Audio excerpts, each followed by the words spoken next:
Hello, all. Evan here, back once again to talk about some more new X-Men comics. Like I mentioned yesterday, we talked about Cable number one, and I had not yet at the time read X-Men 8 or New Mutants number 9, but now I have, so I want to chat about it a little bit.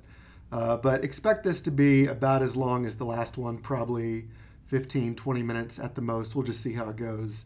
But, again, all the X-Men Hickman comics so far, I enjoyed this one, X-Men number 8, another winner. It's interesting. There's a couple of weird sort of bits of connection to his creator-owned title, maybe. If you did not know, Jonathan Hickman also yesterday with Mike Huddleston, the artist, I believe, launched a new Image comic series called Decorum. And Decorum number 1, as Bleeding Cool has already pointed out, also features this sort of egg that everybody wants as a MacGuffin in the plot. And that is something that's going on, again, both in X-Men 8 and Decorum 1. But in X-Men 8, the egg that everybody wants, the question there, is there a connection between these two titles? Who knows? Who knows? Unofficial crossover? Maybe. But in X-Men number 8, the egg in question is a king egg that the Brood wants, apparently. Those terrible aliens that were... I always thought that like Chris Claremont or whoever it was, I'm pretty sure it's Claremont, like saw the movie Alien in 1979 and then was like, we got to work this into X-Men. We got to do basically Alien in X-Men. That's what the Brood's always reminded me of, because they do that same thing, right? Where they put an egg inside you and then ultimately there's like a chest burster situation. Or I think like with the X-Men, with the Brood, they like turn them into Brood aliens. Like there's a famous cover in the 250s, Uncanny X-Men, what was it? Somewhere between 247, 253. It's like Wolverine, but he's a Brood. Or you know what? It might even be a little earlier than that, in the 230s. But it's in that Mark Silvestri in Australia run. Anyway, before I go on any further, I'm just going to check the chat because it looks like someone's here. Caleb, good to see you. Welcome to the chat. You're saying you just picked up a reprint of the Uncanny X-Men number 1, updated art, same story as the first appearance. It's pretty cool. Interesting. I'm wondering, you say updated art, is that like it's still Jack Kirby drawing it and they like did new colors? Or do they got like a brand new artist like drawing the story from scratch? Because I'm not sure I've heard about this version, but I'd be interested in seeking it out if you've got more details. But again, back to the current issue of X-Men for right now. X-Men number 8, the New Mutants, those little rascals, those little troublemakers, they were up in space and brought back with them, Wolfsbane specifically, brought back the King Egg, not realizing that it was going to make all these Brood aliens chase it across the galaxy because, the exact reason why? I think it's like... It's like a hive colony, right? All the Brood are like, it's mostly drones, and then they have a queen. But apparently they've got, a couple hundred or a couple thousand queens, but maybe only one king. Like this is the one that rules them all. I don't know. Maybe we'll find out in the next issue. The other thing that I'm, so far in my X-Men reviews, like I'll mention like quotes and stuff or things that sound like a quote. And I feel like I'm batting like 50-50. Like I was right on in terms of the reference for the Heller Faust line, but I think I screwed up the reference to I Know I'm Low with Wolverine. So this next one, this one from X-Men 8, what did they say in this one? Oh, Cyclops has got this line. It's even said like it's a quote. He's saying it to Vulcan, his brother, as they're about to blast off into space. And he's like, Vulcan wants him to say, I think like a variation on turbines to speed. And Cyclops says, I want the fire to be fire, when he starts up the space engines. So I was like, is that a line from a movie? And I was like, I don't think it's from Cannonball Run, but the only reason I think about Cannonball Run is because the next issue, like issue 9, I know the cover of issue 9 is clearly like an homage to the movie poster for the Cannonball Run. But I've seen the Cannonball Run a bunch of times and I don't remember that as a line, so I don't know what the connection is. I want the fire to be fire. Is it just silliness for silliness' sake? I don't know. You tell me if you have any idea. Caleb is saying it's a brand new artist for that Uncanny X-Men 1 reprint. It's a few years old. It's like when DC did a reprint of the first appearance of Batman, Wonder Woman, and Superman with new art. And Marvel did updated reprints of the first appearance of X-Men, the Avengers, and Spider-Man. Oh, okay. I'm not sure specifically what this one is, but I have seen, like year one sort of variations of all these characters and properties before. Like I know with the Avengers, like Joe Casey and darn it, I forget the artist's name. I feel bad, but a talented artist did like an Avengers Earth Mightiest Heroes miniseries that was like, what if the Avengers #1, which came out in the 60s, was like set today, which is always especially interesting with the Captain America thing because, he's frozen for sure after World War II. And then he comes back in modern day, but modern day is like a sliding time scale. So like was modern day the 60s? That's not that rough, difference between 45, 63. Or is it, imagine if Captain America was revived in 2019. You'd probably have a heart attack. It's just so overwhelming. There's so much that's changed. Not to mention coronavirus. Anyway, I got to bring it back on topic. Talking again about X-Men 8. I'm wondering, is that line, I want the fire to be fire, is that from somewhere? I have no idea.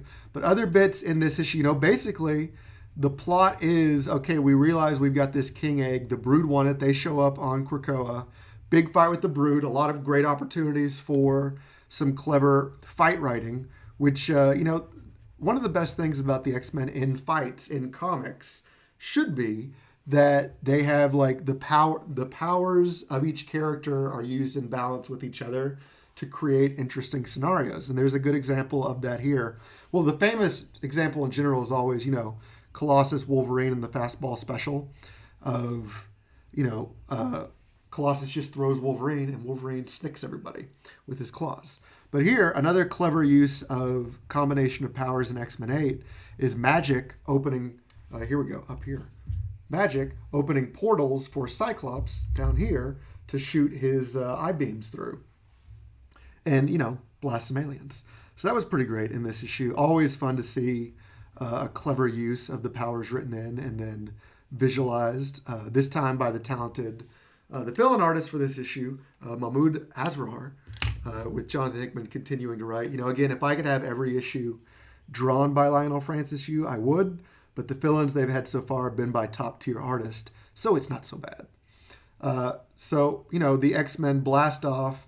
It's kind of like, not even so much like the Cannonball Run. It reminds me of the attack on Autobot City in the animated Transformers movie back from the 80s. And then like a contingent of Autobots like have to leave in the shuttles to escape. And that's kind of what the X-Men are doing here. But they're taking the King Egg basically away from Earth. So the Brood leave Earth too. So hopefully the Brood will chase the X-Men into space. And they'll figure out next issue what they're going to do with that pesky King Egg. And as if it wasn't bad enough that the Brood are looking for it, we've also got, it looks like Ronan the Accuser is looking for it, that Kree villain that was in the Guardians of the Galaxy movie. I think it's him. It might be another sort of Kree character. He's got the avatar on his face, like the symbol on his face is apparently the same symbol that's on Marvel Boy, the Grant Morrison Marvel Boy. But if there's a deeper connection there, or if it just means Kree, then we don't know as of yet. It could be, again, possibility. It's an alternate universe. I don't know. That'd be interesting, though. Other stuff in this one.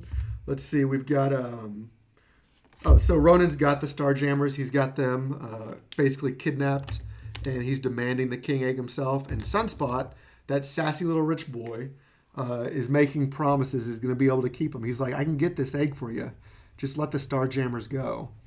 And then I think the last page is another subplot of the Imperial Guard, the Shi'ar Guard, will also get involved.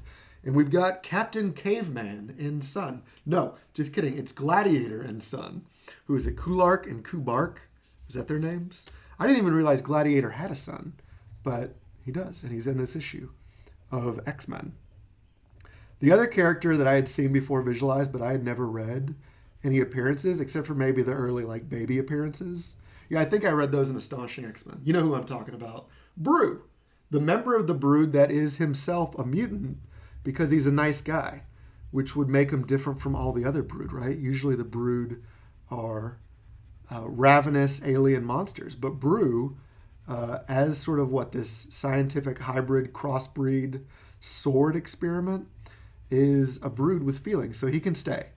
He's cool. He gets to hang out with the X-Men. And you know he's cool. You know he's a good guy. You know he's got some intelligence because he wears glasses. That's a nice little visual. I always tell people that too. If you want to look smarter, have you tried just glasses? Oh. But you can tell he's the intelligent brood and the nice guy. But he tells everyone this king egg is nothing but trouble. We got to get it out of here, bros. Bros, I'm telling you. We got to get it out of here. And then a couple more things, and I'll start wrapping it up today. But let's see. I think that was basically everything. Oh, it's funny they have an update page in this book, in this X-Men book, about like update for all these characters you thought had died, like Gladiator and Black Bolt and Vulcan. Update, they have not died. They're fine. So that's that. And I'm wondering if anyone knows, either tell me in the chat or in the comments below, who is this female blonde X-Men character that is on the couch? She's drunk on the couch in this issue. She's on the cover for the Empire tie-in, I think for issue 10. Blonde hair, green costume. I'm not sure who this character is. I feel like I'm missing something really obvious. Like, is it Husk? I don't know how many other... I don't think it's the White Queen. So I'm just thinking in terms of blonde female characters, and I'm drawing a blank. So if anyone knows, you can tell me, who is that blonde character in the green costume? Help me out with this. And also, let's start wrapping it up. Let's see. Alejandro's here, though, and he's saying, Petra. Is that the character's name? Petra? I'm going to look that up and see if that is true. I'm not sure if that was answering the question I asked, but if it is, thank you so much. I was unaware of this character, so I'll have to do some research before my next review. I'm not even sure if they've talked yet in this series. But again, just between you and me, I skipped over a lot of X-Men stuff that happened between like 2008 and last year. I have a good bit of knowledge for everything Claremont, so like up to the early 90s. And Alejandra is saying she was on the Lost team that died in Krakoa with Sway, Darwin, and Vulcan. Okay, thank you. Thank you for that. It's good to know. I'm going to have to look up these characters, though. I know Vulcan. I know Darwin. Darwin was just in. I know Darwin from First Class, and also the previous issue of this series where he's gone into the vault. And you're saying, Alejandro is saying that Petra controls Earth like Richter. Okay, I'm learning more and more. Good. And I'm becoming a fan of this character, too. I just like the design. But, Earth powers too. That's kind of fun. And I get the green like Earth aesthetic. That makes sense to me. Okay. I'll look it up. Thank you for that. Thank you, Alejandro. Did I miss something in here? Oh, Caleb's also mentioning that in Detective Comics #1, back to DC stuff. There was a Batman reprint that DC put out. The first appearance of Batman was also technically the first appearance of the Joker. True. Batman fights a group of gangsters. He chases them to Ace Chemicals, and when he defeats them, one of the criminals is thrown into a vat of toxic chemicals. This was later reused as the origin of Joker in The Killing Joke. Good. Absolutely true. Good point. I know they've kind of smushed things together, and now, like most people think of, ultimately one of the Batman's first adventures as also how we got the Joker. But also there's some people out there who prefer, I think, the Joker to be like a completely unknown chaos X Factor kind of character. Like, we're not even supposed to know his origin. And that's more like, say, the Heath Ledger version, where he's always telling you a different tale about his origin. But I'm not so much of an absolutist that I think one is necessarily better than the other. Although it's nice to be able to have interpretations, just in case I disagree with one and I can say, nope, not my Joker. Okay, so the other thing, last thing I want to talk about today is I got to issue some corrections. I feel so dumb. I feel like such a dummy dum-dum. But yesterday when I was talking about Cable, I made two really big mistakes. One of them I got corrected in the comments, thankfully. So thank you to the comment for pointing out that ROM Space Knight was not a Hasbro toy. It's a Parker Brothers toy. But I always think board games when I think of Parker Brothers. So that one just slipped right past me. But Parker Brothers was ROM Space Knight. And the other one, I figured this out. I was looking through old comics yesterday because I had said, like, I love Phil Noto's work on Uncanny Avengers. Now, Phil Noto has done, like, Uncanny Avenger covers, but I was thinking of Daniel Acuna. the Spanish artist, not the American Phil Noto, the Spanish Daniel, who I was thinking about yesterday as someone who had done European comics before. And similar, he's not the same artist as Phil, obviously, but they've got a similar style in the sense that they pencil, ink, and color their own work by themselves. So there is certainly, like in the way they approach, especially the coloring aspect, I see similarities. So that was where my confusion was coming from. But yeah, if you were thinking like, Evan, you've gone crazy. I don't think Phil Noto's ever done French comics. Probably not, except for translations. But Daniel Acuna absolutely has. And some other great work too, including the run on Uncanny Avengers that I was thinking of. But they're both great. Daniel and Phil. And hopefully Daniel comes in and does some Dawn of X work. All right, so that is basically it for today. I don't want to take up too much of anyone's time. I appreciate everyone joining in. Alejandro, Caleb, thank you for joining in the chat. Alejandro, thank you so much for letting me know who this character was that I was blanking on, Petra. And, again, thanks to everyone that tunes in live or will check out the video later. Just to show you what I've been working on, the page as a whole, I added a couple panels earlier today. As you can still see, like it gets progressively rougher, and I've still got this blank spot here. But that's the X-Men page, just for fun, that I will continue to work on. And, besides that, I just have to say, as I usually do, please, if you like the video, smash that like button. If you haven't subscribed yet to the channel, please do so. Tap the bell for notifications. You'll be informed every time I go live. This was kind of a bonus episode. I will be back for sure, regularly scheduled time this Saturday evening, though. And, until next time, if you're an artist yourself, keep drawing. Enjoy what you do. Everyone else, have a great day. Read more comic books. And I'll see everyone next time. So peace out.